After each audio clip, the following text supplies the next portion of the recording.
Hello everyone. Kagiye kubereka uburyo dushobora kuba twakiritinga file ya Stack VPN mu buryo bworoshye. Ngiye kwereka uburyo dushobora kuba twakiritinga muri iki gihe cy'umwaka wa 2024. Tandukana no kuba wabura internet y'umuntu akanya ndayikuzaniye bisezere kuzajya wirirwa ushaka file. VPN cyangwa Stack VPN, ubu buryo nibwo ngiye kukwereka sasa. Ngiye kubereka uburyo, reka mbanze mbereke. Mbereke uburyo ushobora kuba twakiritinga file ya Stack VPN. Urakanda hano urafashitemo customer setting, then uhita ujya hano ku tudomo dutatu, uhita uza hano kuri customer setting, then uhita uza ujya hano kuri SSR, wandikemo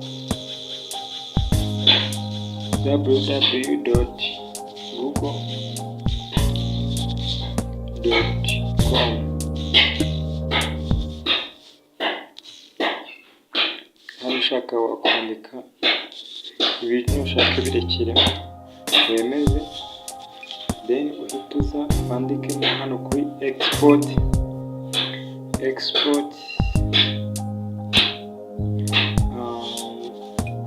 kanda kuri export, wandikemo ya tuvuge stack file 2024. Turashyiremo igihe tuvuga ngo yazarangirira, reka tugenda tuyishyire muri June 30, dukike hano ni mobile data, hano ni ukuvuga ngo block root, hano ni ukwandikamo notes, ikintu ushaka gushyiramo, add notes, tuvuga ati yenda welcome, enjoy for us.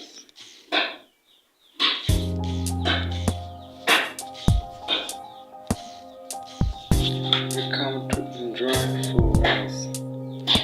Then tuhite dukika twemeze, then batubwiye ngo tujye kwireba aho importinze.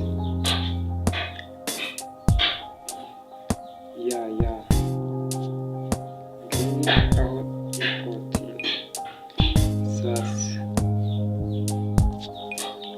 klikeho turebe.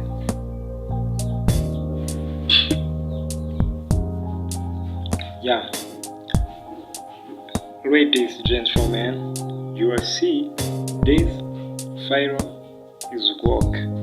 Yes, icyo nababwira ngo making sure yuko mwakoze subscribe, share and comment also. Ciao.